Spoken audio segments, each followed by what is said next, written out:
We continue now at the top of Daf Yadalit Amud Beis Meseches Zevachim. This is Zevachim Daf 14b.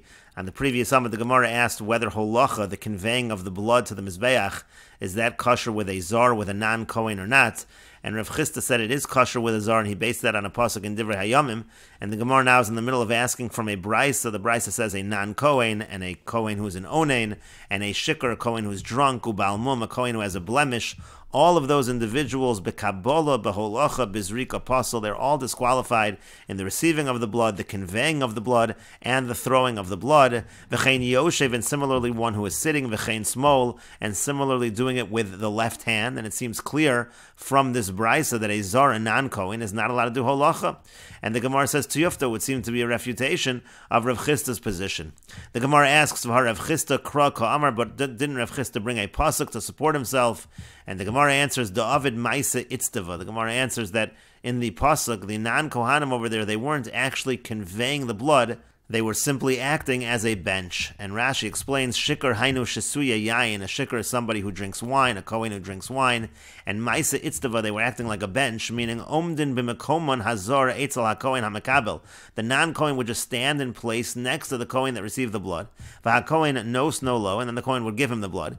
V'yochzo, and then the non-Kohen would just hold the blood ad shebo hazorek v'not lo biyado, until the Kohen who was going to do this rika would come and take it from him. V'yein hazor mekarvon letzad ha-mizbeach, and the zor, the non-Kohen, would not bring it any closer to the mizbeach. Lo b'olachas regel, not with his feet, and not by walking. V'lo b'hoshatas yad, and not by stretching out his hand. Ela ki'itztevizu, just like a bench, shemanichin kli oleha, that you place a vessel upon it. And the Gemara continues, Rabba v'Rav Yosef, da'amri tarvayu, Rabba and Rav Yosef, they both say, holacha bizar, when it comes to the conveying of the blood by a non-Kohen, machlokis Rabbi Shimon v'Rabbanan. That's an argument between Rabbi Shimon and the Rabbanan. That's Rav Shimon and Rabbanan we just had on the previous Amud. Again, Rabbi Shimon says that if you have an avoda, that it's possible not to do that avoda. That's not really considered an avoda in terms of the halacha of a disqualifying intention. And so the Gemara says, Rabbi Shimon da'amar avoda she'efshar levat lalav avodahi. Rabbi Shimon who says that an avoda, that's possible not to have to do that avoda. You can nullify that avoda. That's not considered to be an avoda. So then kasher bizar. So then it would be permissible for a zar, for a non-Kohen, to do that avoda. L'Rabbanan psula, but according to the Rabbanan, again the avoda of holach is considered an avoda, and so therefore it is disqualified for a zar to do it. But the Gemara continues and asks, Amar le Abaya, Abaya says to him, but what about slaughtering? The avoda she'efshar levatla, that certainly is it's an avoda that's impossible to nullify. You have to do the shchita. Uksheira bizar, and yet we see that that is kosher with a non-Kohen. And the Gemara says to that, Amar le said to him, Shchita lav avoda. Shchita is actually not considered to be an avoda. But the Gemara continues, Velo, but it's not an avoda. Ve'amar Rabbi Zera amar Rav, Rabbi Zera said that Rav said, Shchitas para bizar psula, the slaughtering of the para aduma by a non-Kohen is disqualified. V'yamar Rav Allah, and Rav said on that, he said about that halacha, the Bach has the girsa of V'yamar Rav Papa Allah, Rav Papa said about that halacha, Elazar v'chuka ksiv bo, it says the word Elazar by the paraduma, it says the word chuka by the paraduma. We learn from Elazar that it has to be a Kohen. And the Gemara answers to that, Shani par, it's different by the paraduma, de kodshe bedek habayis. That's kodshe bedek habayis, meaning that's not really a carbon. Kodshe bedek habayis means something that is sanctified for the upkeep, so to speak, of the Beis HaMikdash, and paraduma falls in that category as it is not a carbon. But the Gemara says, V'lav kol dekenu, but that should actually be a kol shekain. It should be all the more so. Kodshe bedek habayis havi avoda. If by kodshe bedek habayis it's an avoda, so kodshe mizbeach lav avoda. By kodshe mizbeach it's not an avoda. Amar Rav Shisha b'rei de Ravidi, Rav Shisha the son of Ravidi said, Midi dehave amaros negoim. It's similar to the maros negoim that's looking at saras. The lav avoda, that's not an avoda for the Kohen when he inspects a person to see whether it's saras or not, whether the person's tummy or not. That's not an avoda. Boy kuna, and that requires kuna. It has to be a Kohen. And so therefore, just like over there, you can have a requirement that has to be a Kohen, even though it's not an avoda, so too over here, you can have a requirement, again, by the shchita, by the slaughtering of the paradum, you can have a requirement that a Kohen must be the one who does the shchita, even though it's not kodshe mizbeach. And Rashi explains, V'hashchita, but when it comes to slaughtering, alma tam lo b'hatali, you see that it's not dependent on whether or not it's something that is critical, because shchita is critical, and yet we say it's kosher bizarre. V'leka l'mifshat l'rabbanan demishum desvirlu deholachi efshel levatel. You can't say that it's because the rabbanan they hold that holacha, let's say conveying, it's impossible to nullify it, you have to do the holacha. Imkein b'shchita di efshel levatel tipasel bizarre. If that was the case, then by shchita, which is impossible to avoid doing shchita, that should have been disqualified with a non-kohen. V'shchita bizarre ksher, but we know that shchita with a non-kohen is kosher, and so therefore to say that it's all dependent on whether it is something that has to be done or not, it doesn't seem to be dependent upon that issue. Umeshani, and then the Gemara answers, shchita lav avodhi, that shchita, you can't bring a proof from shchita, because shchita is not even an avoda. Midiskashu ba kolapsulim, because all of those who are disqualified are kosher for shchita.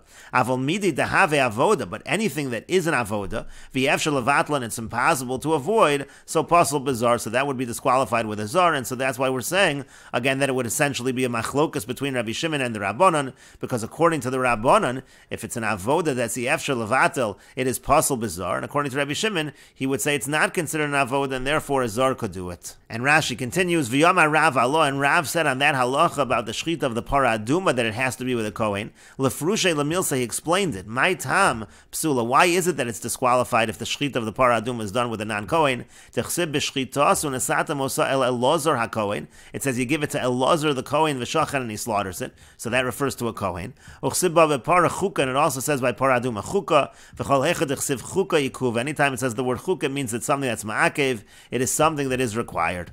And the Gemara then answered, Shani para, you can't bring a proof from the para aduma, and the idea is that the para aduma is kadshe berek habayis. V'chiluk tam zeh eino mitam avoda, and therefore the distinction over here has nothing to do with avoda. It's not that the slaughtering of the para aduma is considered to be an avoda, and that's why it requires a kohen. Do'ina kedushas mizbeach, because para aduma is not kedushas mizbeach. It's not a carbon that's brought on the mizbeach. Ela kedushas dam and bialma, it just has a monetary type of kedusha. Kekadshe berek habayis, like anything that you sanctify for the repair, for the upkeep of the Beis HaMikdash. V'al korchach tam haposel ba, and therefore you have to say the reason why a zar is disqualified for doing the shchita by the para aduma, lav misham toras avoda. It has nothing to do with the fact that it's an avoda, and so therefore it's irrelevant to our discussion. Ela gezeres hakasav bialmi, it's just a gezeres hakasav. Again, it says elazar by the para aduma, it has to be a kohen doing the shchita. Avol bekadshe mizbeach, but when you're talking about karbonos, the shaychi ben avodos, where it's relevant to talk about avoda, lo chashiva lios avoda. Again, the shchita, the slaughtering, is not important enough to be considered an avoda, and that's why it does not need to be done with a kohen. But the Gemara continues and asks, what about the taking of the limbs to the ramp of the Mizbeach, the avoda she'efshar levatlahi, that's an avoda that doesn't need to be done, upsula bizarre, and that's disqualified with a non-kohen. Techziv, as it's written, v'hikrav ha-kohen es hakol v'hikter ha-mizbeach, it says the kohen is the one that has to bring it and burn it by the Mizbeach. V'yomar Mar, the master said, zu holacha sevarim lekevish, this refers to taking the limbs to the kevish, to taking the limbs to the ramp of the Mizbeach. And the Gemara answers to that, Heicha de goli goli, where the Torah tells us it has to be with a kohen, so fine, it has to be with a kohen. V'heicha de lo goli, but if the Torah doesn't say that, then we do not assume it has to be done with a kohen. But the Gemara says, V'lav kol dekeinu, but again, it should be all the more so. If bringing the limbs to the ramp of the Mizbeach, which it's not even required for the atonement, boy kahuna, that requires a kohen. So holachas dam, so going back to our question about the conveying of the blood, the ma'akva kapara, which is required for the kapara, lo kol shekain, isn't it certainly true that should require kahuna? And the Shinoi Neschos over here adds in the word kasha. Indeed, that is a difficulty.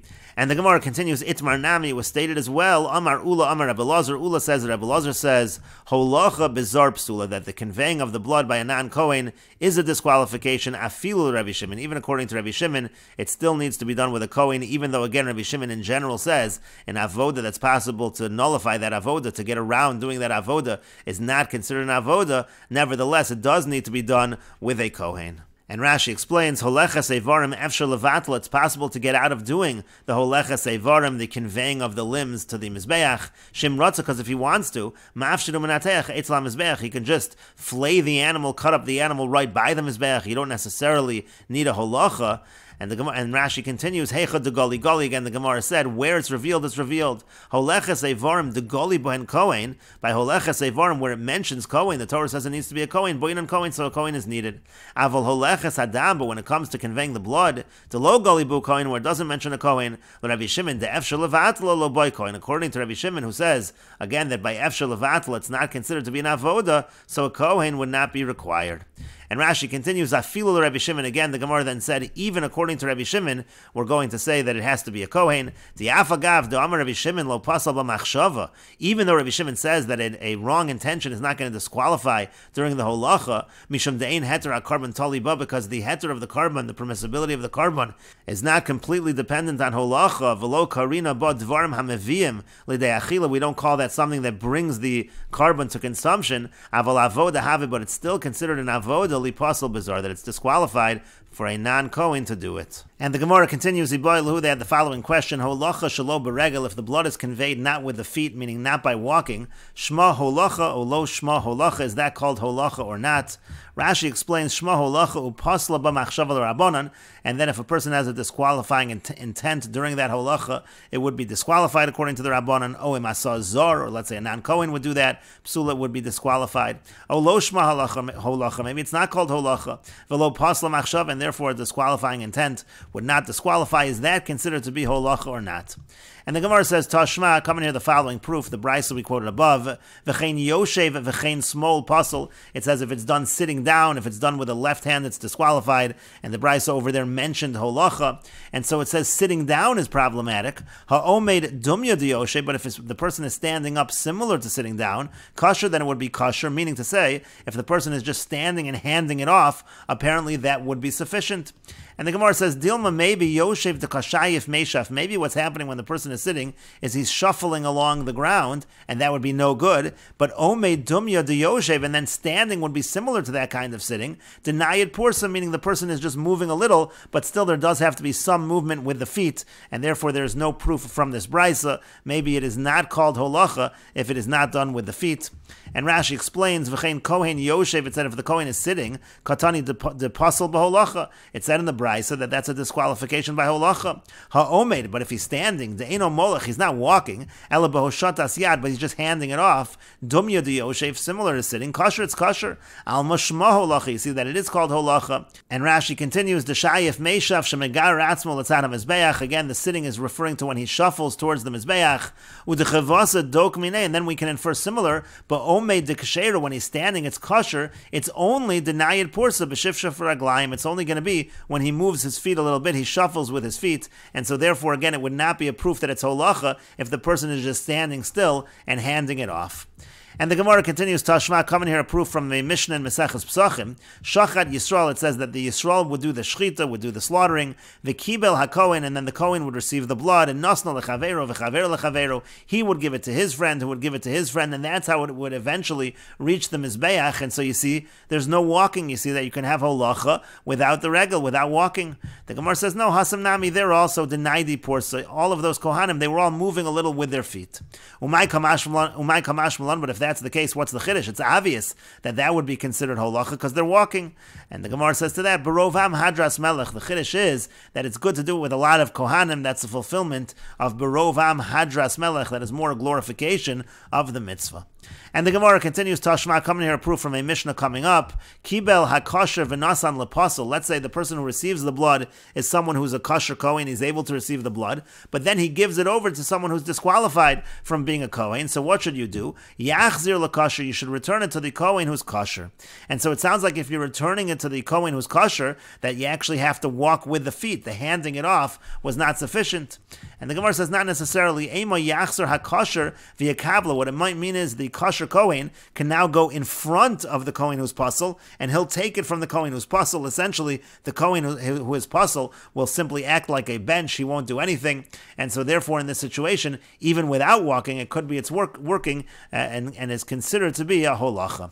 And the Gemara continues, Itmar was stated, Amar Ula says, Amar Rabbi Yochanan, the Rabbi Yochanan says, holacha shelo beregel, conveying it without walking, lo shma holacha, that is not called holacha. And Rashi explains, Tashma, coming here a proof, Titanan B'Seder HaPesach, again in Meseches Pesachim it says, Shachat Yisrael, that the Yisrael would do the slaughtering, Kain Haya Darkan Lasso, so this is what they would actually do, and then the Kohanim Nasul L'Chaveru, each one would give it to the next Kohen, the Katani Hasam HaKohanim Omdim Shuros, it says over there that the Kohanim stood in rows, and again the Gemara said it might not be a proof, because it could be each Kohen walked a little, and then the Gemara brought a proof from a Mishnah coming up, it says, Yachzir L'Kasher Shenasnu Lo, at first the Gemara understands that he's just giving it right back to the person, the Kohen who gave it to him.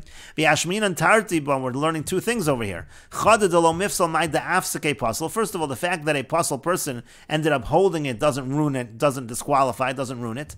It's